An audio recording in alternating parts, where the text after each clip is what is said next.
Jamais 203, on prend la route, troisième édition. Merci d'être au rendez-vous de ce programme qui, tous les mois, vous invite à la rencontre de personnages singuliers. Et pour cette édition, nous avons choisi de parler de pisciculture, d'agriculture et d'élevage en compagnie de nos invités. Mais avant que d'aller les rejoindre, voici le menu.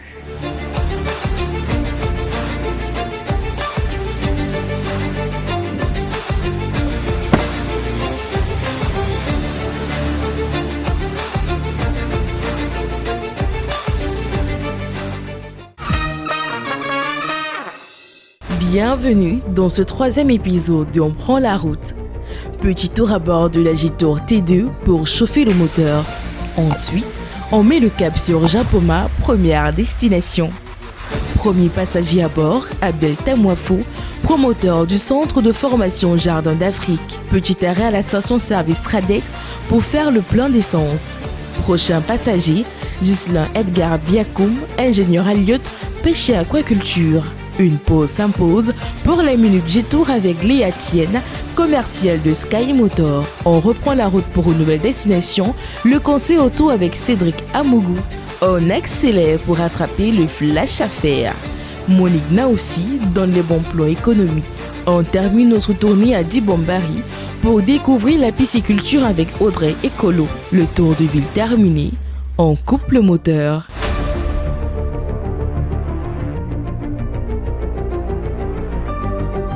Le T2 de Jetour avec une motorisation impressionnante. Cette voiture est extraordinaire. Elle est tout simplement magnifique. Les équipements à bord sont époustouflants. Un écran de 15 pouces. On a une sellerie absolument formidable, tissée. On a l'impression que c'est fait à la main. Alors, autre équipement que l'on retrouve dans le T2 de Jetour, c'est ce compartiment qui vous permet de réfrigérer des boissons. Donc, une sorte de petit réfrigérateur embarqué, mais aussi une plaquette, une plateforme qui vous permet de charger les téléphones. On a l'impression d'être dans un vaisseau spatial avec beaucoup d'équipements, beaucoup de compartiments à l'intérieur pour faire du rangement. Une voiture qui s'inscrit évidemment dans la modernité la plus totale, et comme dans tous les modèles Jetour, eh bien la commande vocale reste de mise.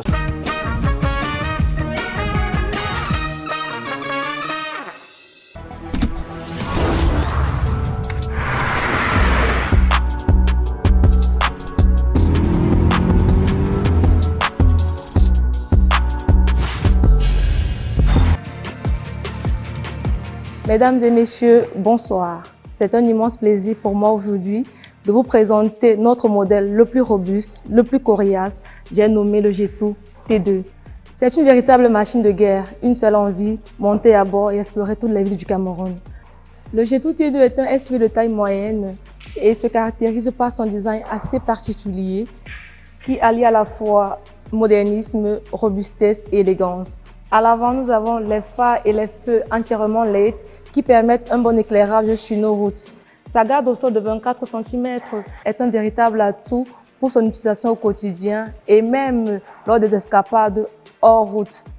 Ses jantes à alliage 20 pouces ont une excellente tenue de route, typique pour les véhicules off-road. À l'arrière, nous avons la roue de secours dans le box et les capteurs de sécurité. À présent, nous allons découvrir l'intérieur de notre Jetour T2.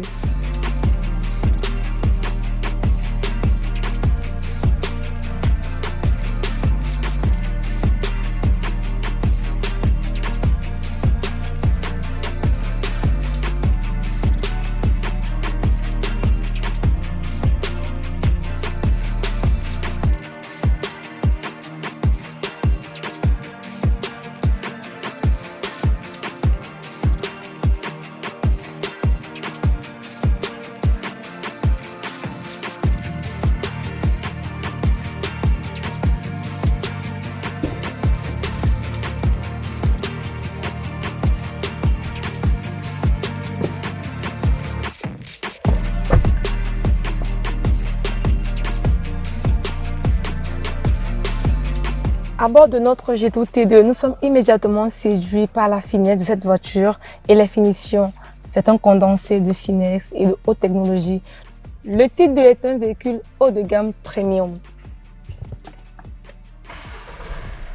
Nous avons un grand écran d'infodivertissement de 15,6 pouces compatible à Apple CarPlay et Android afin de rendre chaque moment de conduite une expérience inoubliable. Le toit panoramique qui permet de faire entrer plus de lumière afin de créer un espace plus chaleureux. Côté confort, les sièges sont chauffants et ventilés et s'adaptent parfaitement en fonction de la morphologie du conducteur. La qualité du son à bord de ce véhicule est impeccable. L'éclairage dans cette voiture est d'ambiance personnalisable. La particularité avec le Jetour T2, c'est qu'il est capable de quitter de 0 à 100 km/h en seulement 10 secondes.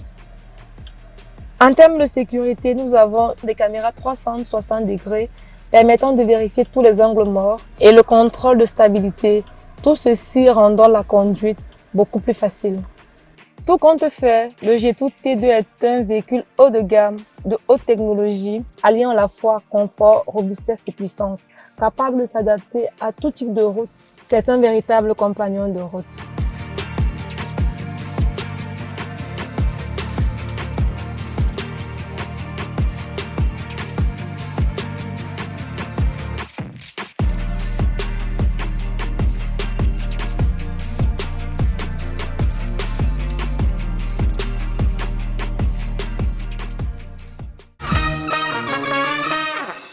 Nous continuons le programme On prend la route en direction de la Dibamba pour y rejoindre notre invité qui n'est autre que Monsieur Raoul Moifo, qui est le promoteur des Jardins d'Afrique.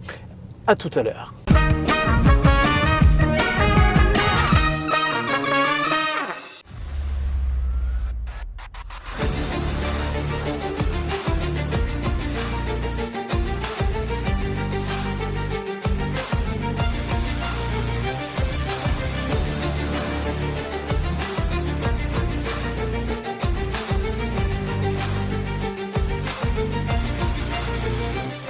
Nous sommes ici à Japoma, dans le 3e arrondissement de la ville de Douala, précisément dans le canton Bakoko, pour rencontrer un personnage particulier, je dirais singulier.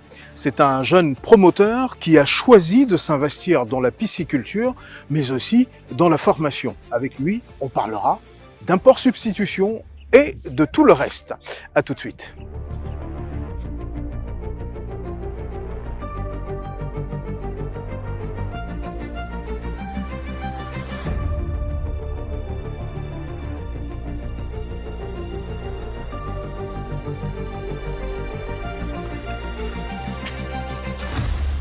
Monsieur Abel Tamoifo, merci de nous accueillir ici sur les berges de la Dibamba, un site absolument extraordinaire.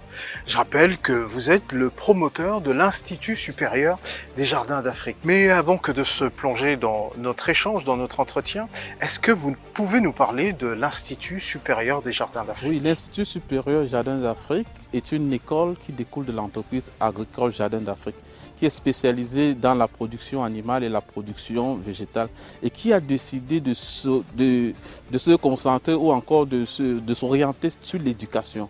Parce que nous avons constaté un déficit de main-d'œuvre qualifiée dans les métiers de l'agriculture. Nous avons donc créé l'Institut supérieur Jardins d'Afrique qui a été centre d'examen au BTS l'année passée et pour permettre aux jeunes Camerounais de maîtriser les rouages de l'agriculture, surtout en fonction des réalités tropicales. Alors quand vous parlez de ces volets qui constituent l'Institut supérieur des Jardins d'Afrique, qui sont assez vastes, hein. On parle de la pisciculture, on parle de l'élevage, on parle de l'agriculture, ce sont des branches quand même assez importantes. Vous avez mis aussi un accent particulier sur la formation qui vous semble importante. Comment est-ce que les parents accueillent cela ? Est-ce que des parents sont motivés, ils sont enthousiastes à l'idée de voir leurs enfants aller dans ces filières qui sont pour le moins pas très connues ou pas très plébiscitées? Il faut reconnaître qu'au départ, ce n'était pas évident. Nos premiers étudiants sont allés parfois au bras de fer avec les parents parce que les parents se disaient que les métiers agricoles sont des métiers de ceux qui sont résignés à la vie ou encore c'est pour des vieillards. Mais au fur et à mesure que le temps passe et que le chômage se fait de plus en plus ressentir dans les métiers du secteur tertiaire, le besoin commence à résonner dans le métier, dans les secteurs primaires, en l'occurrence l'agriculture. Donc aujourd'hui, avec le résultat qui se fait ressentir, des enfants qui s'auto-emploient, des enfants qui créent des projets susceptibles de contribuer à leur scolarité et à leur prise en charge, les parents sont de plus en plus motivés et chercheurs de ce type de formation. C'est-à-dire que vous avez à la fois répondu à un besoin, celui prôné par le gouvernement camerounais au sujet de l'import-substitution, quelque part. C'est un secteur qui est en plein essor. Vous répondez à ce besoin en termes de formation. Effectivement, et je rappelle encore que nous sommes sous tutelle du ministère de l'Enseignement supérieur de l'Université de Tchang à travers la FASA, la faculté d'agronomie. Et nous formons des étudiants qui ont vocation à devenir ingénieurs. Donc nous avons toutes les palettes de formation pour tous les Camerounais. Nous avons aussi une tutelle avec le ministère de l'Emploi et de la Formation professionnelle. Ceci pour former des jeunes qui n'ont pas eu l'opportunité ou encore la chance d'aller loin avec des études. Alors parlons profondément de cette formation, car nous sommes ici sur un site assez particulier. On peut voir sur l'avant des cages flottantes. Vous parlez de cages flottantes, et il y a des étudiants qui sont à l'œuvre. On les voit un petit peu partout autour des cages flottantes. C'est-à-dire que c'est une partie pratique. Qu'est-ce que vous faites exactement sur ce site? Ici, nous sommes déjà à la chefferie supérieure canton Bakoko, qui nous a été ouvert par Sa Majesté Eric Songe Madiba. Donc ici, on fait la pisciculture intelligente, c'est-à-dire une pisciculture de prédiction et de précision. Là, avec les bacs hors sol, là, on est dans une phase de pré-grossissement et après on fait le grossissement en cage. Ceci pour avoir des poissons de qualité produits à bas coût, parce que lorsqu'on produit à bas coût, forcément, les couches de consommation augmentent. On ne va pas rappeler le taux d'inflation qui se vit dans nos marchés, mais surtout le pouvoir d'achat qui ne cesse de baisser. Donc notre objectif ici, c'est d'avoir un poisson produit naturellement, de qualité et à des prix abordables. Donc on fait des poissons ici de façon intelligente, comme je le disais, et on a la main d'œuvre qualifiée. En quoi consiste la formation de ces jeunes gens que je vois? Qu'est-ce qu'ils font exactement ici et en combien de temps deviennent-ils des professionnels qui maîtrisent ce pourquoi ils ont été formés? Bon, chez nous, à l'Institut supérieur Jardin d'Afrique, la particularité pour répondre aux besoins de l'État, qui est l'import-substitution, c'est de former des jeunes qui viennent avec des compétences adaptées aux besoins du marché. Donc, ici, par exemple, la formation est professionnelle. On implique davantage nos étudiants sur les réalités du terrain. Ce n'est pas seulement le cadre théorique dans notre campus, mais au moins une fois par semaine, on se bat à venir avec des enfants ici, qu'ils essaient d'apprendre comment peut-être en fonction des mouvements de l'eau. Parce que nous sommes ici sur le plan naturel. Ici, nous avons un calendrier de la marée. On ne nourrit pas les poissons à n'importe quelle heure. Et en fonction même de la marée, il y a des activités qu'on peut faire, qu'on ne peut pas faire. Donc on est ici déjà pour initier les enfants au métier de professionnel de demain. De la pisciculture. Ici, on parle essentiellement de pisciculture. Alors, quel est le niveau requis pour un apprenant pour être inscrit à l'Institut supérieur des Jardins d'Afrique? Il y a tous les niveaux. Je vais commencer déjà pour ceux qui veulent devenir technicien supérieur ou ingénieur. Il faut au minimum le bac. Et ça, pour la section anglophone et la section francophone. Maintenant, pour ceux qui n'ont pas eu le bac, il y a les DQP ou les CQP qui sont sous tutelle du ministère de l'Emploi et de la Formation professionnelle. Alors, quand vous employez des termes comme cela, vous comprenez que nous, on est perdus. Hein. Oui, vous avez dit DQP, CQP, on ne sait pas. Qu'est-ce que ça veut dire? Un DQP, c'est un diplôme de qualification professionnelle, ou encore un CQP, c'est un certificat de qualification professionnelle. Nous avons encore même les AQP, c'est-à-dire les attestations de qualification professionnelle, pour ceux qui ne savent ni lire ni écrire. Parce que je tiens à préciser que dans nos fermes, nous avons des étudiants qui n'ont pas été scolarisés, qui ne savent ni lire ni écrire, mais qui arrivent à gagner leur vie parce qu'ils ont acquis un savoir-faire pratique sur le terrain, un métier. On le disait tout à l'heure, il n'y a pas que la pisciculture, vous faites également dans l'élevage et dans l'agriculture. Oui. Dans les lapins, les porcs et les poulets aussi, les asticots, parce que les asticots, nous, on recycle. Pour des questions environnementales, on recycle nos déchets de ferme et on transforme ça en protéines, en asticots qu'on intègre dans les formules alimentaires de nos enfants. On fait aussi des cultures telles que les avocats et les bananes plantains. Est-ce que vous produisez essentiellement dans le cadre de la formation ou vous produisez pour un marché donné? Non, nous sommes d'abord une entreprise agricole spécialisée dans la production qui finance l'Institut supérieur Jardin d'Afrique. Ce qui veut dire que vous êtes en plein dans la production, vous profitez de cette capacité à produire pour former justement des jeunes Camerounais à ces métiers de l'agriculture, de la pisciculture ou encore de l'élevage. Est-ce que vous êtes accompagné dans cette démarche? Malheureusement, jusqu'à présent, nous n'avons pas encore reçu d'accompagnement de l'État camerounais, malgré nos efforts. Et il faut remarquer qu'on commence à s'épuiser financièrement. Et j'en profite pour faire un plaidoyer au gouvernement, surtout en ce qui concerne les financements ou encore les crédits bancaires. Nous sommes dans un contexte au Cameroun où on nous prête de l'argent comme si on était des entreprises commerciales. Pourtant, nous sommes des entreprises de production. Je vais décrire un peu le chemin. Au Cameroun, lorsque moi, par exemple, je vais vers une banque ou une institution financière pour prendre le crédit, on va me donner le crédit à 2 ou 1,5% par mois. Et souvent, il n'y a même pas de différé. Pourtant, et tu te retrouves dans un contexte où tu commences à rembourser le crédit sans avoir les résultats de ce pourquoi tu as pris du crédit. Et c'est problématique. Or, nous demandons, nous les producteurs, je pense que beaucoup de producteurs ont le même problème, d'avoir des formats d'emprunt de crédit adaptés au métier agricole. Vous vous limitez aux emprunts, vous ne demandez pas encore de subventions? Oui, je commence d'abord par les emprunts. Voilà. Je commence par les emprunts parce que je me dis, et c'est ce qui se fait ailleurs, avec des banques agricoles, chez nous, nous n'en avons pas encore, nous pouvons avoir des formats de crédit adaptés au métier agricole. C'est-à-dire quoi? Avoir des crédits qui s'élèvent à un taux d'intérêt de 3 à 5% maximum, avec un différé d'au moins 6 mois. Le différé va permettre, de 6 mois permettre de prendre le crédit, produire les poissons, avoir le poisson à vendre et l'argent qu'on récolte, on commence à rembourser le crédit. Donc c'est ce que nous recommandons. Et surtout la durée du crédit. Nous devons aujourd'hui avoir des crédits qui durent sur une période d'au moins 3 ans. Pourquoi pas des crédits qui peuvent aller sur 10 ans ou 20 ans? Quand on parle de l'import-substitution aujourd'hui, ça ne doit pas être un slogan. Il y a des mesures d'accompagnement qui puissent aider le producteur à profiter du crédit. Aujourd'hui, on est dans une configuration de crédit commercial qui ne sont pas adaptés à nos activités de production. Donc, voilà le premier plaidoyer que je demande que nos gouvernements peuvent faire pour nous aider, nous les producteurs. Maintenant, si on peut aussi avoir des subventions, même ne serait-ce que pour la formation, parce qu'aujourd'hui, former coûte cher au Cameroun. Nous avons un institut qui a, je vais dire peut-être le meilleur plateau technique au Cameroun en ce qui concerne la formation professionnelle en agriculture et en élevage.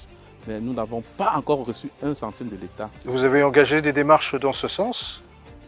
C'est vrai, il faut le reconnaître, pas encore. Parce que vous ne pouvez pas vous en plaindre. Non, mais du côté de l'entreprise agricole Jardin d'Afrique, nous avons engagé tellement de démarches. À la fin, nous avons été frustrés de voir ceux qui ont reçu. C'était parfois des gens qui n'ont jamais fait dans le métier. Donc pendant que nous sommes là, nous faisons dans cette activité depuis 2013. Dans tous les ministères ou encore dans toutes les institutions de l'État qui parlent de l'agriculture, on connaît Jardin d'Afrique. Mais comment comprendre qu'aujourd'hui, Jardin d'Afrique n'a jamais reçu 1 centime du gouvernement?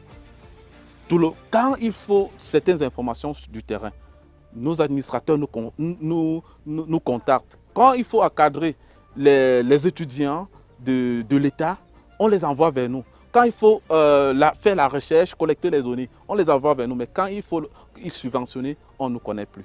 On voit des gens qui obtiennent la subvention avant de créer des entreprises. Et parfois, ça frustre. Vous êtes sur Canal 2 International, on prend la route ici, on se trouve, on le rappelle, dans le 3e arrondissement de la ville de Douala, précisément sur les berges de la Dibamba, en compagnie de monsieur Abel Tamoifo, qui est le promoteur de l'Institut supérieur des Jardins d'Afrique. Avec lui, nous parlons de production, de pisciculture, d'élevage, d'agriculture à l'ère de l'intelligence artificielle qui occupe tout l'espace aujourd'hui. On ne parle que de ça. Alors, quel avenir prédisez-vous à l'élevage, à l'agriculture et à la pisciculture? Ce que je veux dire, c'est que nous sommes à l'ère de l'intelligence artificielle.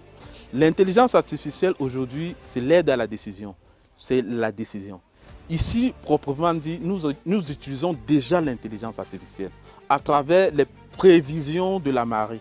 Comme je disais tantôt, aucune activité ne se fait ici sans tenir compte des mouvements de l'eau. Et on s'adapte donc au mouvement de l'eau. Et quand on parle de travail de prédiction, ça veut dire qu'il faut faire plusieurs choses au départ ou en avant. Donc, et c'est l'intelligence artificielle. Donc, aujourd'hui, il est extrêmement difficile d'être compétitif sans faire avec l'intelligence artificielle. Donc, l'intelligence artificielle est déjà en plein cœur dans nos activités quotidiennes et aussi même nous enseignons ça déjà à nos étudiants. Nous sommes en train de s'approprier, si j'ose le dire, au fur et à mesure de l'intelligence artificielle. On ne cesse pas de se former, on ne cesse pas d'avoir des outils et des équipements qui nous aident à faire un travail de prédiction, mais surtout de précision. Vous êtes donc en phase avec cette mouvance dont je parlais il y a un instant, l'intelligence artificielle qui occupe tout l'espace désormais. Et qu'est-ce que vous en faites justement de cette intelligence artificielle? C'est la météo? Ce sont des éléments qui vous guident? Qu'est-ce que c'est exactement? Bon, nous avons ici, parce qu'on parle de l'intelligence artificielle, nous avons l'aspect génératif qui nous permet de générer les calendriers de la marée et de nous adapter donc au mouvement de l'eau sur une période et planifier les activités qu'on va faire. Si vous avez remarqué, nos étudiants sont en train de travailler les filets. C'est parce qu'on sait qu'à partir de 14 h, l'eau va commencer à monter et quand l'eau commence à monter, l'eau est stable et c'est propice pour travailler sur l'eau. Maintenant, on a l'intelligence, on a l'aspect analytique qui permet d'analyser les données qu'on fait, d'amender la qualité et la quantité de la nourriture, mais parfois des heures de nutrition. Donc voilà par exemple 2 exemples pris sur le cours de l'intelligence, de l'implémentation de l'intelligence artificielle sur ceci. Pour revenir à vos étudiants, quel est le profil de ceux qui viennent spontanément vers vous pour se faire former? Quel est leur profil? D'où viennent-ils en général? Ils viennent plus des zones agricoles du Cameroun. Le Mungo, l'Ouest Cameroun, et le Nord Cameroun. Donc voilà les 3 zones. Donc, ils viennent plus de ces zones-là. Et on peut comprendre que c'est parce qu'ils ont déjà eu une préparation. Maintenant, nous avons quand même un pourcentage qui vient de Douala et qui ne cesse de s'accroître. Donc ce sont des gens qui sont vraiment informés sur ce que vous faites. Ils ne viennent pas au hasard. Ils viennent avec un projet bien précis. En combien de temps se fait la formation? Bon, la formation, ça dépend des cycles.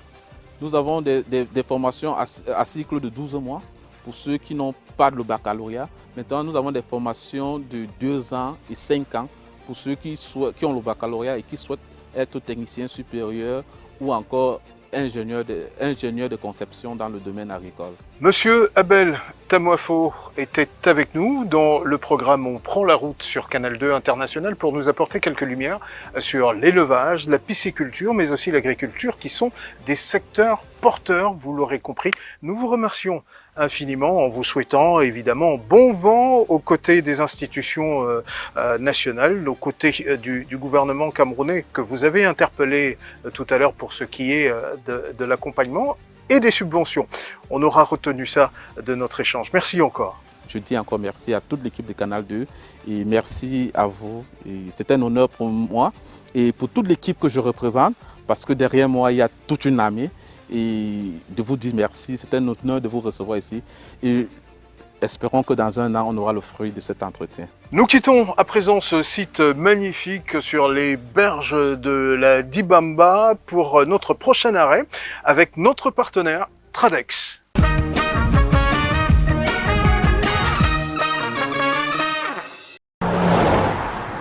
Bienvenue chez Tradex, vous êtes chez vous.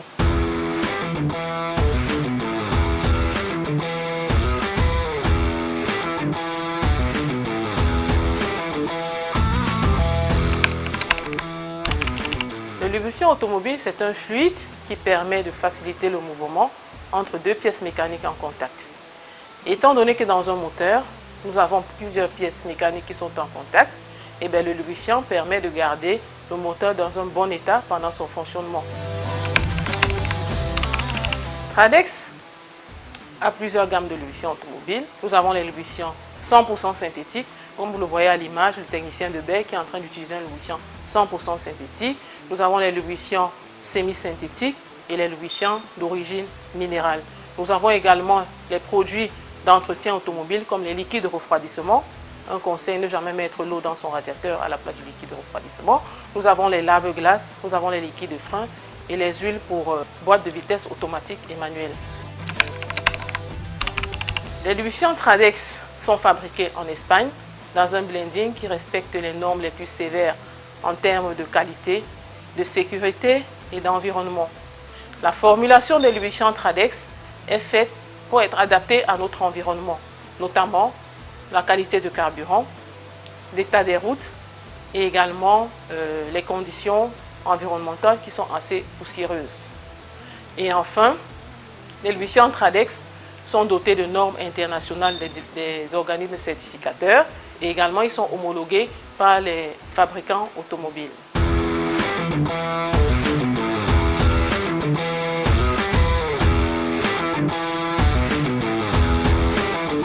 À bientôt chez Tradex parce que votre moteur mérite l'utilisation d'un lubrifiant adapté.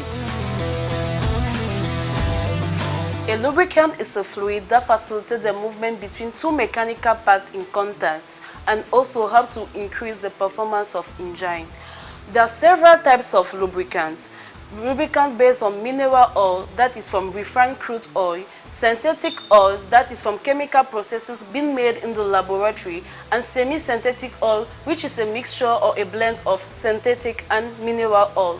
All these lubricants are being offered by Tradex, as well as maintenance products such as coolant, windshield washer, and polisher. The particularity of Tradex lubricant is that their factory is being based in Spain that meet all international standards. Secondly, they are suitable for fuel with high sulfur intake and perform well under local environment conditions. At Tradex, we have the best lubricant for your engines. Thank you.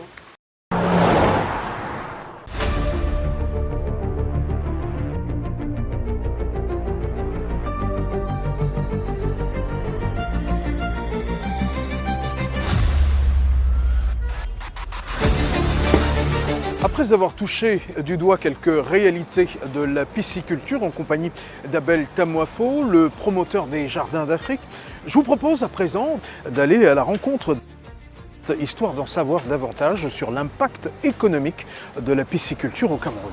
A tout de suite.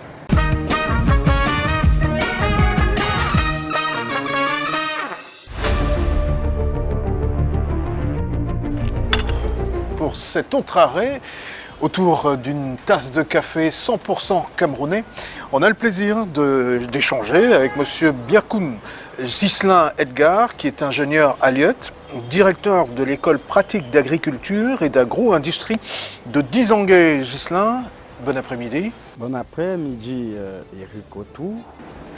Content de vous recevoir dans cet espace magnifique qu'est Douala Art, en plein cœur de la ville de Douala, pour parler de tout à fait autre chose. On ne parlera pas d'art, on parlera avec vous évidemment d'agro-industrie, on parlera de la pisciculture, mais on parlera aussi d'économie avec notamment l'implication ou alors les différentes implications dans le projet porté par le gouvernement camerounais qui encourage l'import-substitution. Et nous parlerons également des accords de partenariat économique. Mais avant, est-ce que vous pouvez nous parler de cette école dont vous avez la charge, qui se trouve pour bien situer là où vous êtes, à 11 km d'Edea, à Dizangué précisément? Exact. L'école pratique d'agriculture et d'agro-industrie de Dizangué, c'est une unité opérationnelle de la Chambre d'agriculture, des pêches, de l'élevage et des forêts du Cameroun. Et cette école a pour mission de former les jeunes aux métiers agro-silvo-pastoral et halieutique. Alors c'est tout simple, lorsque vous êtes dans la région du littoral, que vous soyez dans le Mungo, dans le Nkam, à la Sanaga maritime ou ici là au Vouri, venez vous faire former à Dizangué. Parce que c'est des petits métiers en matière d'agriculture. Nous formons dans l'élevage des poulets, nous avons l'élevage des porcs, l'élevage des bœufs, qu'on appelle en bouche bovine. Nous avons les hannetons, tout un plateau technique, ce qu'on appelle généralement fosse. et aussi de la pisciculture. La pisciculture en hors-sol et bientôt la pisciculture en cage flottante. Donc c'est des petites formations, on n'a pas besoin d'un background pour venir apprendre ce métier. Alors il faut simplement savoir lire et écrire le français, vous venez vous faire former. La durée, c'est la durée que fait le cycle que vous allez choisir. Pour dire quoi? Si vous choisissez l'aviculture, l'élevage de poulets de chair, qui fait 45 jours, alors vous allez faire 45 jours à 10 années. On va donc vous donner tous les éléments qu'il faut pour qu'au sortir de 10 années, vous soyez capable de faire et de faire. C'est donc une école pratique, comme son nom l'indique si bien. Est-ce que les jeunes s'y intéressent? Vous qui êtes directeur dans cette école depuis quelque temps déjà, est-ce que vous observez un engouement de la part des jeunes Camerounais à venir être formés dans ce que vous appelez petits métiers? On en parlera encore tout à l'heure, car ils sont aujourd'hui des métiers d'une importance plutôt capitale. Tout à fait. Il est quand même il est très important d'indiquer que c'est un peu timide. C'est un peu timide, on ne comprend pas beaucoup pourquoi les jeunes traînent encore le pas pour venir apprendre les métiers agro-silvopastoral et halieutique. Lorsque vous lancez une formation, lorsque vous lancez un communiqué pour faire un appel, c'est timide. On est obligé de toquer, donc on a l'impression que le message n'est pas encore bien ancré. Mais c'est peut-être parce que justement c'est perçu comme un petit métier, donc quelque chose de dévalorisant. Non, pas du tout. Quand on parle de petit métier, on ne voit pas le côté dévalorisant. On dit parce qu'on peut l'apprendre en un laps de temps et en faire des normes et des normes. Vous pouvez être milliardaire. Peut-être qu'à ce moment, c'est une question de sémantique. Il faudrait parler de métiers à valeur ajoutée qui permettent à ceux qui souhaitent s'y investir d'être formés en un laps de temps. Peut-être que la perception sera meilleure que celle d'entendre parler de petits métiers qui pourraient leur faire prendre leurs jambes à leur cou à ces jeunes. Et là, vous venez d'évoquer quelque chose de très pertinent, la valeur ajoutée. Vous voyez, je vais vous prendre un poulet. Lorsque moi je suis l'éleveur, je le conduis à 45 jours, j'ai le poulet. Là, je le vends tout de suite, peut-être à 2500 ou à 3000. Mais celui qui vient payer ce poulet va maintenant le transformer en saucisson, par exemple. Vous comprenez que le kilogramme du poulet qui était vendu à mon niveau à 2500 coûtera 10 000 plus loin.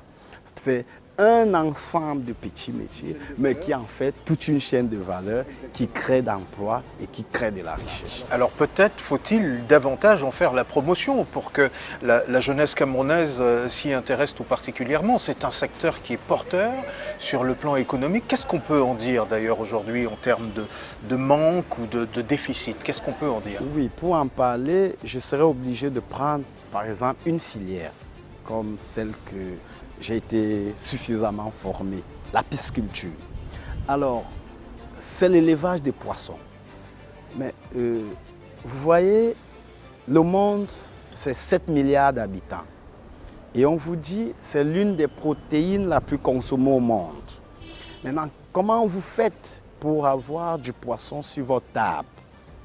Et lorsque vous allez donc interroger le monde, on vous dira que c'est la Chine, le premier producteur mondial de poissons.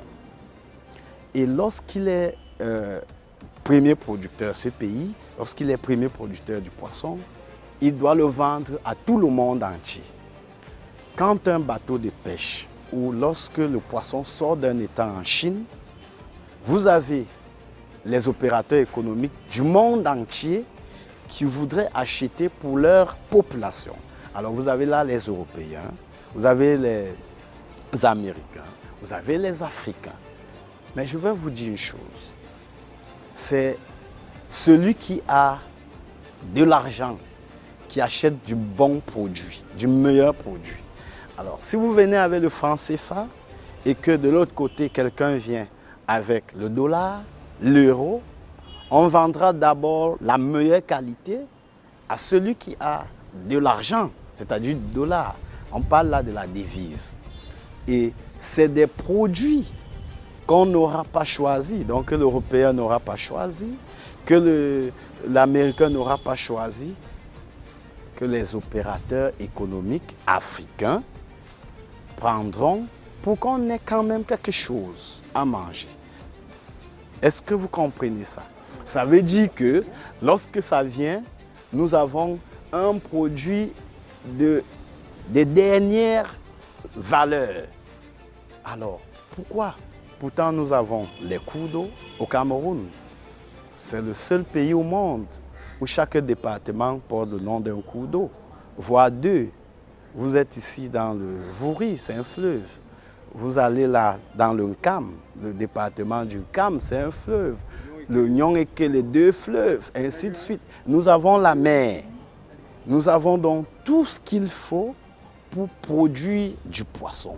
Sinon, on va donc nous envahir avec des produits de peu de qualité. Voilà ce qui nous permet d'embrayer sur ces accords de partenariat économique qui ont été signés il y a quelques années. Est-ce qu'ils ne mettent pas aujourd'hui un peu en danger ce tissu économique déjà très fragile parce que nous ne produisons pas suffisamment? Ne met-il pas toutes ces initiatives en danger? Bien évidemment, si nous ne produisons pas, ne dit-on pas souvent que la nature a horreur du vide? Il faut produire. Et nous en avons des espèces. Nous avons du sulus, nous avons du tilapia, nous avons de la carpe commune, nous avons du kanga, nous avons du mâchoiron. Nous pouvons également élever du maquereau. Nous pouvons élever les bars. Ce sont nos poissons, c'est dans nos eaux. Il faut rapidement inverser la tendance. Et pour produire, il faut garantir certains facteurs de production. Alors, comment faire pour inverser la tendance? Vous le dites si bien. Vous qui êtes au cœur de la formation et donc un petit peu de la promotion aussi, qu'est-ce qu'il faut faire aujourd'hui en priorité pour remonter la pente? Oui, les responsabilités sont partagées. Il faut maîtriser les facteurs de production, je l'ai dit. C'est quoi d'abord? Actuellement, pour les initiatives de production de poissons qui sont faites, nous constatons que 75% des coûts de production vont au niveau de l'aliment poisson, pour que le poisson puisse atteindre le poids marchand. Et cet aliment, il est quasi importé. Nous ne produisons pas d'aliments au Cameroun. Donc tout ce que vous allez voir comme initiative où il y a des bons résultats, sachez qu'on a importé de l'aliment qui coûte près de 75% de votre activité. Et ce qui a forcément un impact sur les coûts de production qui rendent le prix peu compétitif, donc peu compétitif sur le marché. Donc il faudrait peut-être commencer par là. Il faut commencer par là. Et je dis souvent que lorsqu'on parle de l'aliment, certains pensent que c'est l'usine de fabrication d'aliments. Non, mais nous ne sommes pas là. Ce qui fait l'aliment, c'est les ingrédients, c'est les intrants. Alors, l'aliment est composé de quoi? Il faut le maïs, il faut du soja, il faut de la farine de poisson. Mais qui produit le maïs au Cameroun? On n'en a pas, on n'a pas de producteur de maïs.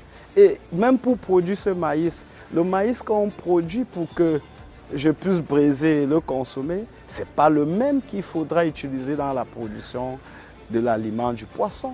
Il y a toute une technologie qu'il faut faire. Il faut le faire avec le soja, il faut le faire avec le manioc, ainsi de suite. Vous voyez qu'on quitte du domaine de la lieutique pour directement toucher le problème de l'agriculture. À vous entendre, vous m'inspirez cet apophthegme qui dit que nous avons donc du grain à moudre.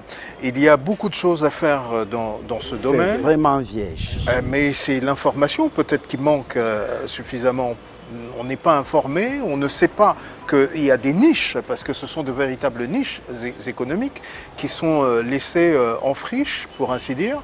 Alors, pour revenir sur l'aspect purement économique, qui tient à cœur évidemment le gouvernement camerounais au travers de cette initiative d'import-substitution, il y a un retard important dans ce domaine parce qu'on n'arrive pas. Il y a quelques initiatives un peu isolées, ça et là, comme celle que nous avons eue avec M.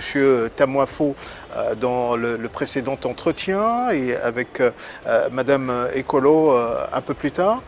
Qu'est-ce qui manque à on va dire à cet écosystème pour qu'il prenne un véritable essor? Oui, avant de dire ce qui manque, il faut déjà comprendre quels sont les chiffres que le Cameroun dépense chaque année pour combler.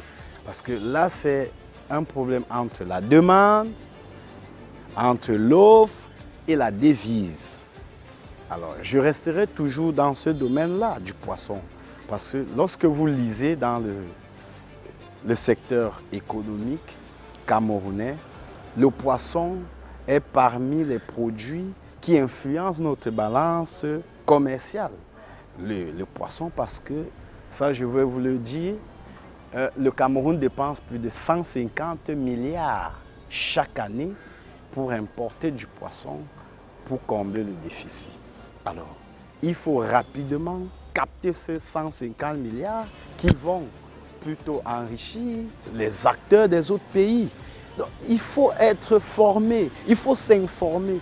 Je suis d'accord que c'est quand même des nouvelles filières parce qu'il y avait un manque criard en termes de ressources humaines, mais depuis 2013, nous avons au Cameroun une institution qui forme les ingénieurs alliés, dont j'en fais partie, de la toute première promotion.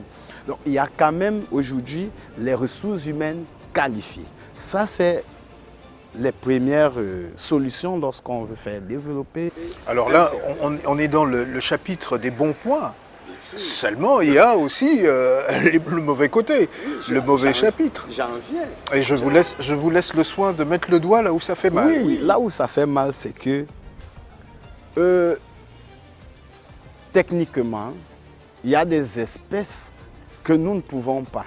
Vous voyez, quand vous allez dans une poissonnerie, il y a des espèces. Vous voulez manger par exemple du saumon, vous voulez manger du thon, n'est-ce pas? Est-ce que le thon va est-ce que le silure va substituer au thon?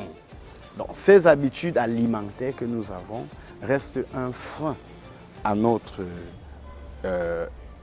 éclosion, à notre développement. Vous voyez, et également, on a quelques soucis climatiques. Pour élever les poissons, il y a des températures qu'il faut mettre. Ça, c'est des paramètres techniques. Aujourd'hui, on produit plus à Douala parce que la température est quand même bien élevée. Vous savez, plus la température est élevée, le corps digère facilement et on peut bien manger et on prend du poids. Par contre, lorsqu'on va dans les zones forestières, c'est des zones froides, on a moins de production. Voilà quelques entraves pour le développement. Sinon, moi je dirais que nous sommes un pays béni. On a tout ce qu'il faut pour se développer.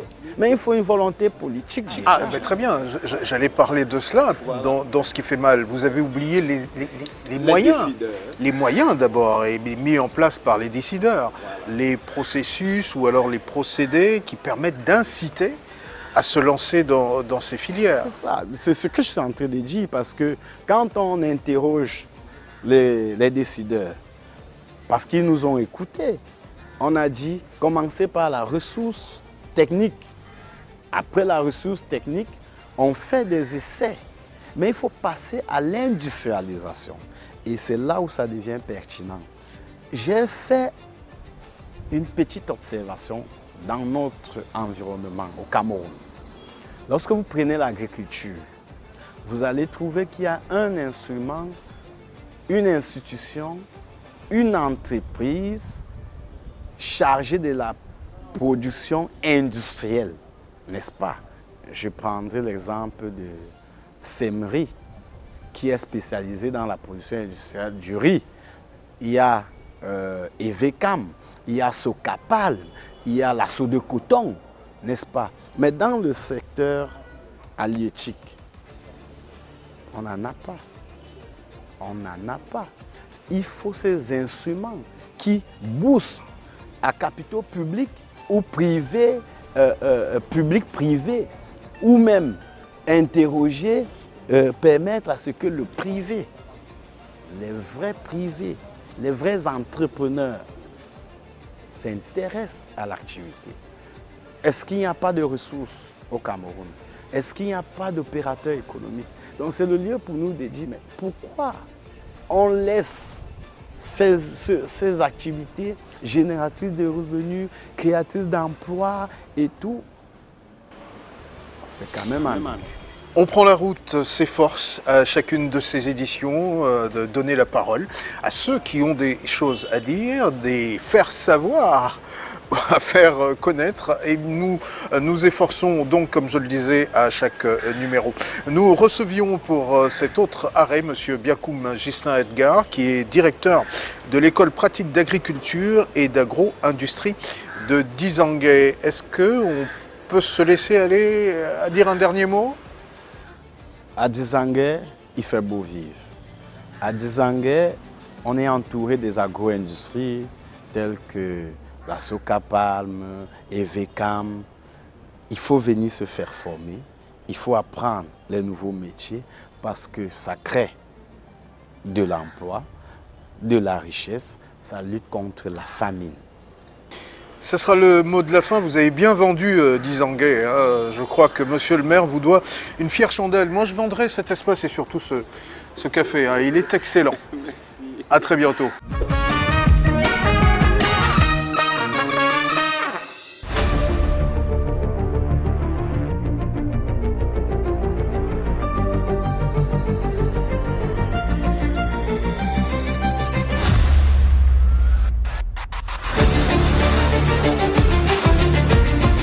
On prend la route sur Canal 2 International continue son bonhomme de chemin en direction de Dibombari pour y rencontrer notre prochain invité. Et d'ailleurs, on se retrouve ici à un jet de pierre du rond-point avec juste derrière nous le pont du Vouré, car effectivement, c'est dans cette direction que nous allons partir. Mais avant cela, voici la rubrique Flash Affaires suivie du conseil auto de Sky Motor. A tout de suite.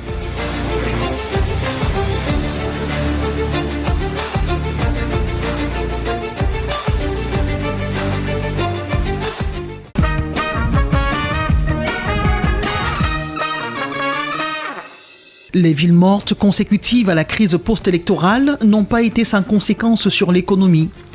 Magasins pillés, voitures et stations-service incendiées, des agences de voyage fermées, les marchés inactifs, les liaisons sur les corridors Douala-Bangui, Douala-N'Djamena interrompues, ce qui a occasionné de facto une rupture en approvisionnement des biens et la satisfaction des services. Le GECAM, le groupement des entreprises du Cameroun, indigné, dit avoir entrepris des évaluations exhaustives des pertes afin de produire un bilan complet et chiffré. Sur 3 jours de ville morte, on note une perte sèche d'environ 47 milliards de francs CFA.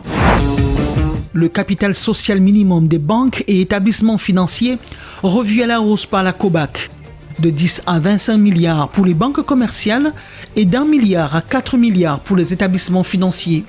La mesure du relèvement du capital social minimum fixée par la Commission bancaire d'Afrique centrale s'échelonnera sur 4 ans, une mesure attribuée à des signaux optimistes pour l'économie de la sous-région. Elle consolide les grandes banques sur le marché et contraigne les petites à fusionner ou à disparaître selon le mécanisme de la sélection naturelle. La stabilisation du solde financier de la sous-région et le financement des projets d'envergure font partie des bénéfices escomptés par cette mesure. Le délai de mise en conformité s'échelonne du 1er janvier 2026 au 31 décembre 2029. Lutte contre la cybercriminalité, l'Antique y associe l'écosystème financier à Douala. Aux côtés de quelques entreprises actives dans la finance digitale, il y a la téléphonie mobile qui totalise 80% des paiements en ligne au Cameroun. Elle en tire un montant global de 2600 milliards de francs CFA. L'ANTIC, l'Agence nationale des technologies de l'information et de la communication, y voit un instrument d'inclusion financière à protéger contre la cybercriminalité. D'où le thème de la 7e édition de Digitize Cameroun, sécurité, réglementation et partenariat stratégique pour un écosystème fintech résilient.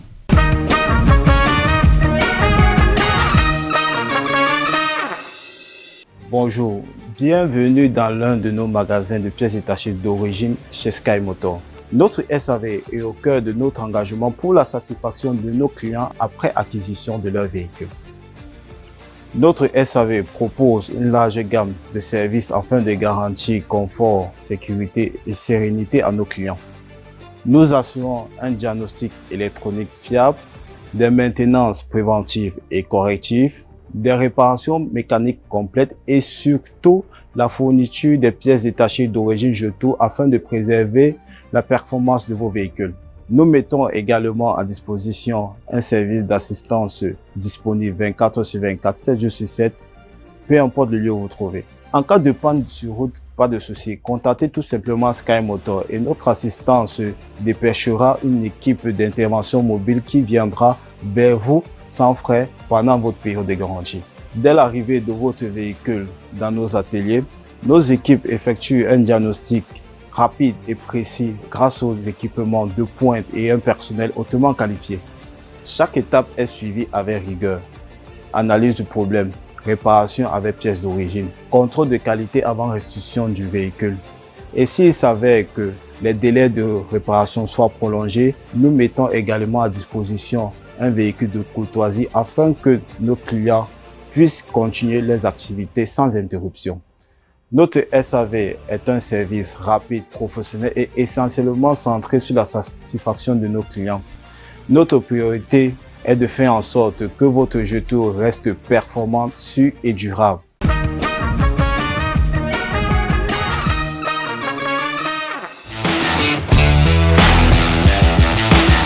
Derrière sa puissante allure de baroudeur et sa robustesse remarquable, le Jetour T2 renferme des innovations technologiques poignantes, parmi lesquelles la conduite assistée de niveau 2. Plus qu'une simple aide matérielle, Jetour, dans son T2, a donné vie à un principe où l'humain et la machine fusionnent pour une conduite plus sûre et efficace. Au cœur de cette transformation, des capteurs LiDAR et des caméras haute résolution placés à des endroits stratégiques qui permettent au véhicule d'être conscient de son environnement et de détecter le moindre obstacle, la moindre gêne, plus de 100 mètres à la ronde. Les données collectées par les capteurs sont traitées par un Snapdragon 8155, qui est le cerveau numérique de l'assemblage, avec 1 téraoctet de données traitées à la seconde. C'est juste puissant. Et cela garantit une réactivité exceptionnelle du T2, avec une surcouche d'algorithmes efficaces qui gère un régulateur de vitesse adaptatif. Le véhicule peut, de façon intelligente, assister le chauffeur. Non seulement en maintenant la distance avec le véhicule qui précède via le radar frontal, et même en surveillant la vitesse dans les embouteillages. Le meilleur de cette technologie se trouve dans le X-Wheel Drive, où le système gère automatiquement la répartition du couple entre essieux. L'analyse de la conduite se fait en temps réel pour optimiser l'usage des ressources essence et batterie. Le véhicule ne conduit pas pour le chauffeur, mais avec lui. Le T2 n'est juste donc pas un tout-terrain comme les autres, c'est une véritable porte d'entrée vers une ère où l'intelligence artificielle se met au service du confort et de la sécurité de l'humain, mais aussi de la protection de l'environnement par le bon usage de l'énergie.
Nous voici donc à Dibombari, commune située dans le Mungo, pour notre rendez-vous, le deuxième rendez-vous. Car vous le savez, nous l'avons annoncé tout à l'heure, nous faisons le déplacement pour aller à la rencontre d'une jeune dame qui a choisi de s'investir pleinement dans la pisciculture. Avec elle, nous tâcherons d'en comprendre davantage. Merci de rester avec nous. Madame Audrey Écolo, bonjour. Bonjour, monsieur Ricomet. Merci de nous accueillir avec cette belle équipe derrière vous. Avec grand plaisir. Alors avec vous, on va en apprendre davantage sur la pisciculture. Exactement. Visite guidée? Avec plaisir. Après vous.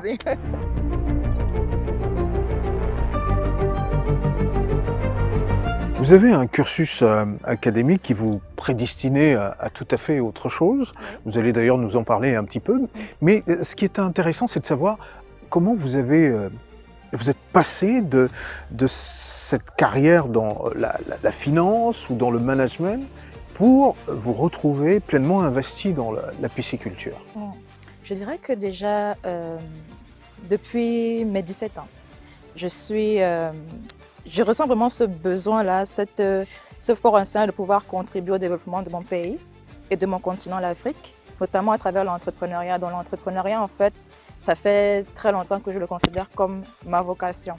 Mais je n'avais pas défini à l'époque, quand j'étais encore en terminale, dans quel domaine précis j'allais me lancer. Je savais juste que je voulais pouvoir créer des entreprises qui vont générer de la richesse, pouvoir employer des personnes, pouvoir contribuer à répondre à des besoins de mon pays, de mon continent. Mais dans quel domaine, je ne savais pas.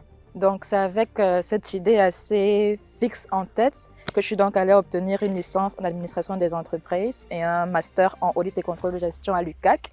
Et après donc m'être lancée pendant quelques années dans la finance, notamment en ONG, je suis revenue à ce premier amour-là qui est l'entrepreneuriat, ces rêves-là que j'avais de pouvoir avoir un impact dans ma communauté via l'entrepreneuriat. Et c'est ainsi que quelques années plus tard, je me suis donc retrouvée dans ce domaine de la pisciculture. Pourquoi? Parce que déjà, j'avais de plus en plus d'informations selon lesquelles mon pays avait besoin de poissons, que la production locale satisfait à peine 40% de notre demande, ça cause énormément d'exportations, ça fragilise notre balance commerciale et il faut des personnes pour s'investir dans le domaine pour résoudre ce problème. Au plein, dans le mille, en phase avec cette politique prônée par le gouvernement camerounais pour ce qui est de l'import-substitution, qui encourage donc la production locale pour la consommation locale. C'est ce dans quoi vous vous êtes dit, eh bien, c'est le secteur dans lequel il faut mettre les pieds. Et vous avez choisi la pisciculture avec beaucoup de bonheur. Ça fait combien de temps que vous existez, votre structure qui s'appelle Aquaki? Oui. Ça fait combien de temps qu'elle existe? 4 ans. 4 ans déjà, avec beaucoup de personnel de recruter déjà. Combien de personnes travaillent avec vous? Nous avons une équipe de travail de 28 personnes.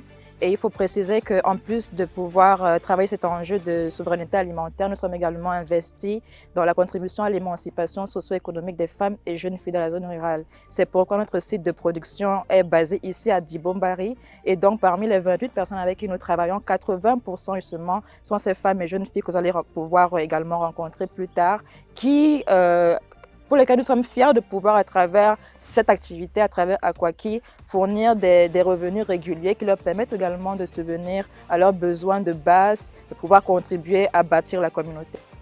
Allons à la genèse du projet, au moment où l'idée vous vient. Comment est-ce que vous faites? Quelles sont les étapes qui vous mènent à la réalisation, à la concrétisation de cette idée et de ce rêve qui vous habitait depuis que vous aviez 17 ans? Comment est-ce que vous procédez? Alors tout a commencé en 2020, on était en pleine période Covid, quand je quitte Yaoundé et je viens donc ici. Et je suis donc touchée par les conditions des femmes et de la jeunesse, la précarité, la vulnérabilité. Et je me dis, bah tiens, je sais qu'il faut investir dans le poisson, il faut s'engager à l'intérieur. Tiens, il y a des problèmes de manque d'emploi, manque de revenus ici. C'est ainsi que, en fusionnant les deux besoins, on s'est donc lancé dans ce projet Aquaki.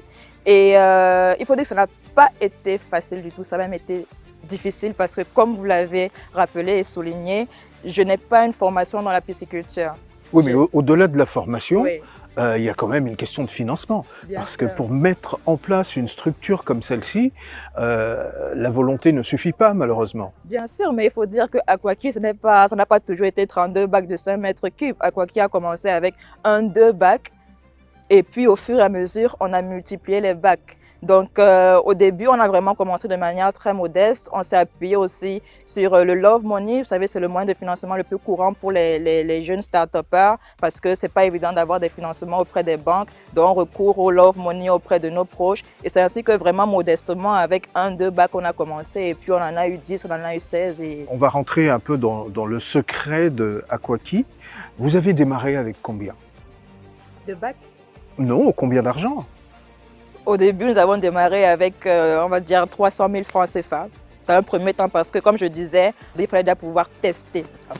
Apprendre, bien entendu, pouvoir réduire le taux de dégâts en cas d'expérience négative. Et donc, au fur et à mesure, on a pu accroître en fonction des différents appuis que nous avons reçus. Et alors, est-ce que vous pouvez, à présent, nous faire une visite guidée pour qu'on comprenne un peu où se trouve Aquaki aujourd'hui, après 4 ans d'existence? Bien sûr. Ben, on est après vous. OK. Donc ici, vous avez le bac 15, qu'on a numéroté tous nos bacs comme vous voyez à des plaques. On a ici le bac 15 qui est le bac où nous avons les géniteurs. C'est aujourd'hui, après 4 ans d'existence, Aquaki est dans l'alevinage, c'est-à-dire dans la production des alevins, qui sont les bébés poissons. Aquaki est également dans le grossissement et puis on est également dans la transformation avec l'unité de fumage que vous visiterez également tout à l'heure. Ici, donc, vous avez dans le bac des géniteurs, nous avons quelques géniteurs ici, qui sont ceux-là que nous utilisons au niveau de l'écloserie. On extrait leurs gamètes, c'est-à-dire les cellules reproductrices, le mâle, les spermatozoïdes, les œufs. Et puis, par la suite, au niveau de l'écloserie, on produit donc ces alevins qui vont être utilisés en interne pour pouvoir approvisionner nos bacs et puis également commercialiser auprès d'autres producteurs. C'est donc ici Adam et Ève. C'est ça. On va les appeler comme ça. C'est ça. On avance, la prochaine étape, après les géniteurs, on passe à quelle étape? Ici, vous avez un bac, par exemple, ici, on a des poissons d'environ 200 grammes de taille moyenne. Et donc, lorsque l'on a des alevins, on les fait venir de l'écloserie jusqu'au bac de grossissement. Et on les alimente donc pendant 4 mois. On a un aliment spécial pour les poissons qui leur permettent d'avoir une croissance régulière et soutenue. Et donc, on va les alimenter pendant 4 mois jusqu'à ce qu'ils aient 400 grammes de poids moyen, qui est le poids auquel nous les commercialisons généralement auprès de nos clients qui sont en grande partie à Douala et à Yaoundé, des grandes surfaces. Donc, pour arriver à cette étape, vous avez dit ça prend 4 mois. Ça prend 4 mois depuis l'alevain de 10 grammes jusqu'au poisson de 400 grammes. Donc ici, ils sont à 200 grammes, donc on peut dire qu'ils ont encore 1 mois et demi. Ils ont encore 1 mois et demi à passer dans ce bac. Oui. Combien de poissons peut-on tirer de ce bac, ou alors on parle en termes de kilos? Non, même en termes de poissons, nous sommes sur un maximum de 1750 poissons qui peuvent rester dans un bac de 5 mètres cubes parce que la densité est très importante. On est sur 250 poissons par mètre cube parce qu'il faut s'assurer qu'ils ne soient pas trop nombreux. Parce que quand ils sont trop nombreux, il va y avoir un manque d'oxygène et sans oxygène, les poissons aussi meurent. Donc, une fois qu'ils partent de cette étape de 200 grammes pour arriver à 400 grammes, c'est tout de suite la commercialisation. Oui, une partie de nos poissons sont vendus frais, vivants de manière générale dans les grandes surfaces. On les transporte en vivants d'ici jusqu'à la grande surface qui va également les conditionner et les écouler progressivement. Et une autre partie est transformée à l'unité de fumage qui est juste à côté. On verra ça tout à l'heure, cette unité de fumage. Ce qui nous intéresse là pour le moment, c'est de savoir comment est-ce qu'on fait pour les nourrir, pour les faire grandir, pour les soigner. Je suppose qu'ils sont victimes eux aussi de quelques maladies. Oui. Comment est-ce que tout ça se fait? Nous faisons très attention à l'alimentation parce qu'elle représente un très fort pourcentage, le plus fort pourcentage d'ailleurs, dans le coût de production de nos poissons. Donc par conséquent, de manière générale, on va sur des calculs de ration alimentaire hebdomadaires. La ration alimentaire nous permet de savoir quelle est la quantité exacte que les poissons de chaque bac doivent consommer sur toute la semaine pour leur permettre de rester en santé, mais également de prendre du poids de manière significative. Nos travailleurs vont donc chaque semaine, en général le jeudi même, prélever 10 poissons dans chaque bac, faire une pesée pour obtenir le poids moyen. Et sur la base du nombre de poissons, sur la base du poids moyen des poissons recueillis dans le bac comme échantillon, on va donc calculer ces ratios alimentaires qui vont nous dire quel est le poids, parce qu'on les a en termes de grammes par exemple 3000 grammes qu'ils doivent manger chaque jour, telle quantité le matin, le soir, à midi, et c'est ainsi qu'on administre dans ces rations alimentaires. Et ce qui vous permet également de savoir s'ils sont en bonne santé ou pas. Est-ce que vous faites intervenir des vétérinaires ou des personnes en tout cas en charge de la santé animale? Oui, ici et puis on travaille avec le MINEPIA. Depuis le lancement de ce projet, nous avons une délégation d'arrondissement du MINEPIA qui vient souvent faire des inspections ici pour voir si tout se passe bien, si les conditions d'élevage sont respectées. Et en cas de difficulté, ils sont également disponibles pour intervenir. Alors on continue notre visite guidée ici dans cet espace que vous avez créé, on le rappelle, il y a 4 ans. Et qui ne cesse donc de s'agrandir parce que on voit d'autres bacs de l'autre côté. Comment est-ce que vous entendez davantage développer cette activité?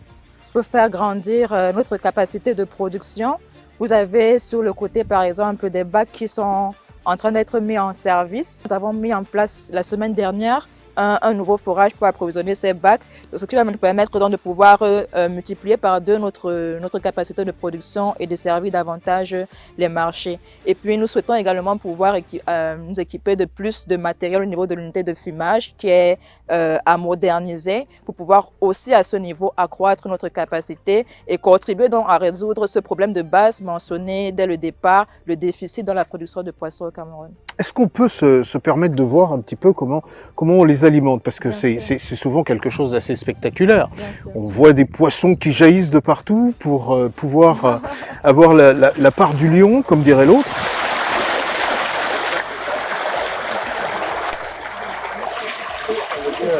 Ah, c'est sérieux, hein? Alors, vous parliez de doubler votre production. Vous avez déjà mis en place de l'autre côté là-bas les structures qu'il faut. Est-ce que vous êtes accompagné dans les financements aujourd'hui? Est-ce que vous avez un accompagnement? Nous avons, comme beaucoup de jeunes, tenté des sources de financement alternatives à l'accès au financement en banque, notamment en candidatant à des appels à projets, que ce soit public ou bien particulier, privé, pardon, c'est ce que je voulais dire. Et donc, nous avons, par exemple, il y a 1 an, candidaté au prix Pierre Castel, dont nous avons pu être retenus comme lauréats, ce qui nous a permis d'avoir une dotation de 10 000 €. Et puis nous avons également pu avoir un autre appui qui nous a donc permis de manière globale de pouvoir déjà procéder à cet équipement supplémentaire au niveau des bacs. Ça nous a également aidé à mettre en place notre unité d'alevinage, les closeries. C'est donc ainsi que petit à petit, les besoins sont encore importants, mais petit à petit, on avance et on ose espérer que ça... Est-ce que vous avez le sentiment qu'on y croit finalement en on va dire cet investissement qui est la pisciculture? Vous croyez que ça va vraiment... Au niveau national? Oui. Bon, je le pense véritablement.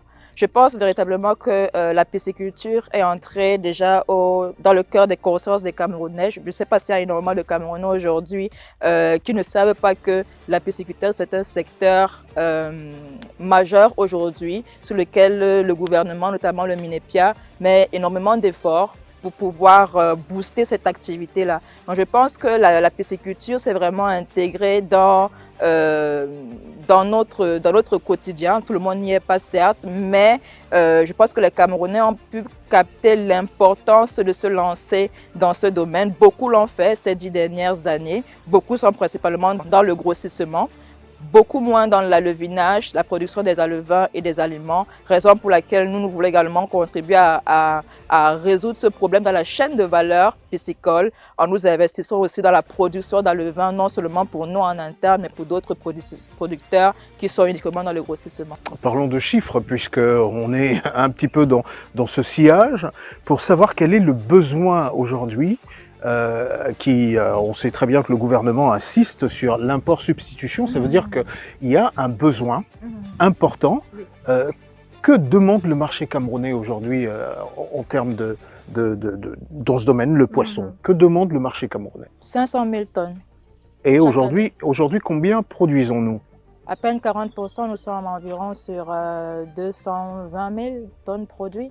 Et nous avons également la pêche, bien entendu. Mais la pisciculture aujourd'hui occupe à peine 10% de la production locale de poissons. Ce qui veut dire qu'il y a de la marge. Il y a énormément de marge. Donc vous êtes en plein dans un secteur porteur. Et d'ailleurs, je vois le sourire que ça vous donne. Ça veut dire que vous ne vous êtes pas trompé. Et allant sur la même lancée, vous avez choisi de développer à côté de la pisciculture autre chose. C'est-à-dire le fumage, une autre exploitation à côté de cette production de base. Vous allez nous en parler pour que nous soyons au parfum de ce que vous faites exactement dans la continuité. Alors, de quoi est-il question exactement?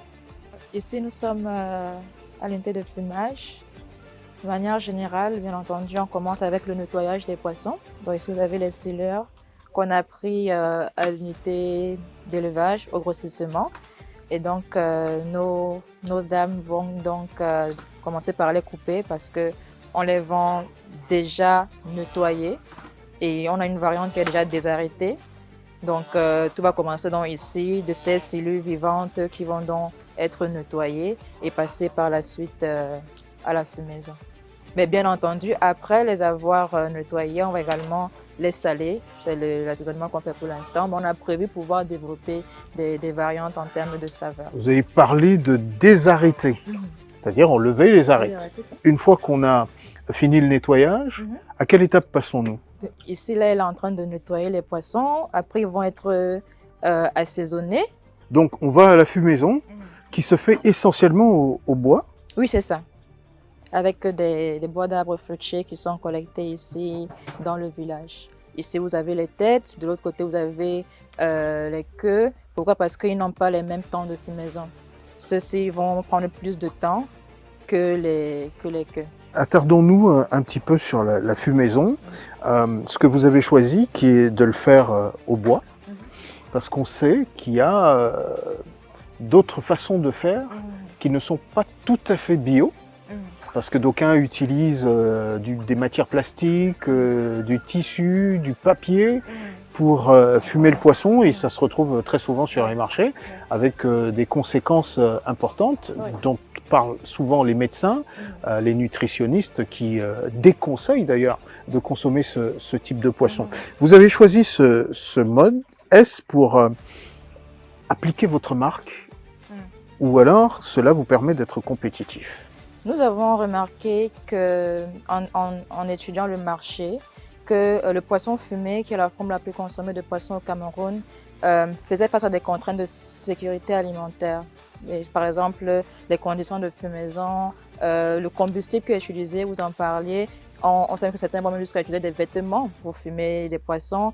Les conditions de conservation, où est-ce qu'on les conserve. Nous, par exemple, dans notre petite expérience, quand on fait notre étude de marché, nous sommes allés dans des marchés où des mamans fument du poisson et premièrement, les conditions d'hygiène étaient très basses. Mais est-ce que vous restez compétitif avec ce procédé qui est certes traditionnel, mais plus coûteux?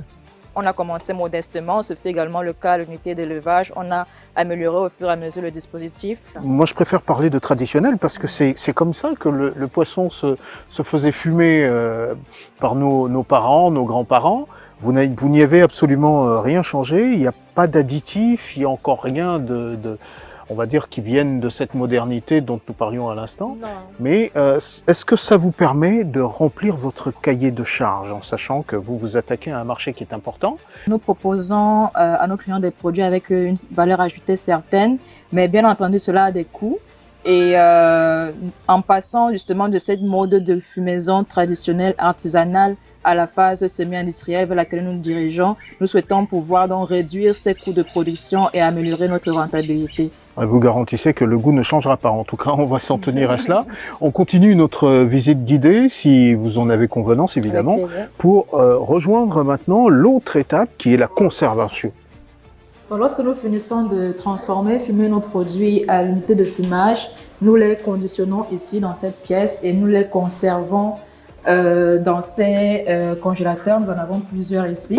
Donc ici, vous avez donc pour les silures le format 1 kg, les pièces de silure fumées et vidées, qui est également disponible en format 250 grammes. Donc ce type de conditionnement leur permet donc d'être conservés au frais pour une durée de facilement 1 an, parce que nos clients ont des délais date limite de conservation assez étirés. Donc on a travaillé pendant longtemps pour pouvoir arriver sur un produit fumé qui peut être conservé jusqu'à 1 an, contrairement à ce qui est fait de manière traditionnelle où on ne peut pas excéder 3 semaines à 1 mois en congélation pour un poisson par exemple du marché. Il a la particularité, en tout cas ce conditionnement, d'être un produit testé en laboratoire, Oui. ce qui veut dire que la qualité est garantie. Oui. Ça permet de rentrer dans l'urbanité à laquelle nous appartenons tous, en tout cas de plus en plus de personnes, on le sait, vivent en ville et donc sont familiers à ce type d'emballage et de produits. Combien est-ce que ça coûte ça en supermarché?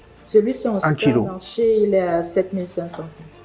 Et dans le commerce dit traditionnel, le commerce normal, est-ce que vous êtes compétitif? Oui, nous sommes compétitifs. Mais nous pouvons encore faire mieux, bien entendu. Vous pouvez faire mieux. Yes. Et en faisant quoi? Par exemple, faisant des économies d'échelle.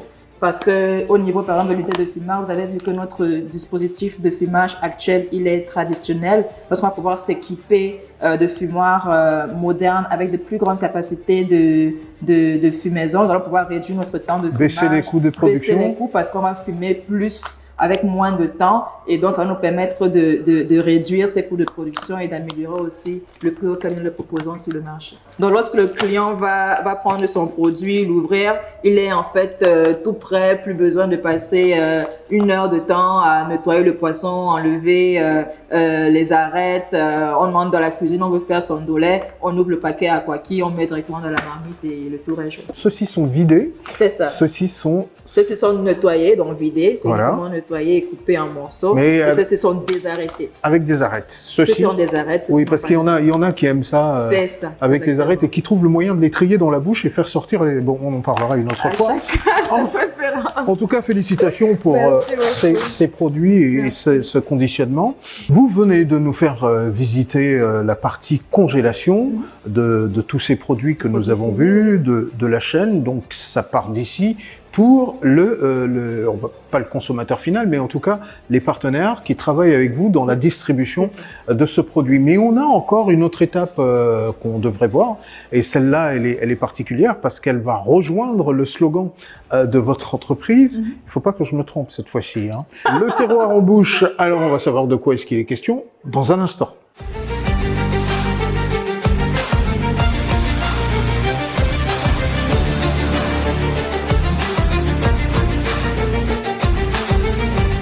Vous saviez que les silures pouvaient également se manger braisées? Ah, ça c'est une nouveauté. Hein? Et oui, parce que pendant longtemps, on a plus mangé les silures dans le Domba, notamment dans les régions du centre et de l'Est. Mais ces dernières années, avec le développement de la pisciculture, on a aussi sur le développement de nouveaux modes de consommation. Et dans le littoral et aussi dans d'autres régions, maintenant, on est fan du poisson braisé. Et donc la silure braisée, c'est vraiment, comme disent les jeunes, c'est un must. En tout cas, on va le découvrir. Ouais. On va savoir de quoi est-ce qu'il est question. Le terroir en bouche prend tout son sens à l'instant. Nous arrivons au terme de cette émission, de cette autre édition de On prend la route, ici à Dibombari, en compagnie de Madame Écolo Audrey, qui a bien voulu nous faire visiter cette infrastructure naissante et en plein développement. On arrive donc à l'aboutissement de tout ce travail pour avoir le terroir en bouche. On prend le risque. Allons-y. Sans se brûler. Et voilà, on va savoir de quoi est-ce qu'il est question. Une pure merveille. Je vous invite, une pure merveille. Je risque de perdre mon latin parce que j'aurais encore envie de retourner. Mais c'est terminé pour cette édition. Les bonnes choses ont toujours une fin. C'était la 3e édition de On prend la route et on se retrouve le mois prochain sur la même antenne, Canal 2 International. Merci encore. Merci également. À très bientôt. Merci bientôt. mesdames. Merci. C'était un plaisir d'être en votre compagnie. À bientôt.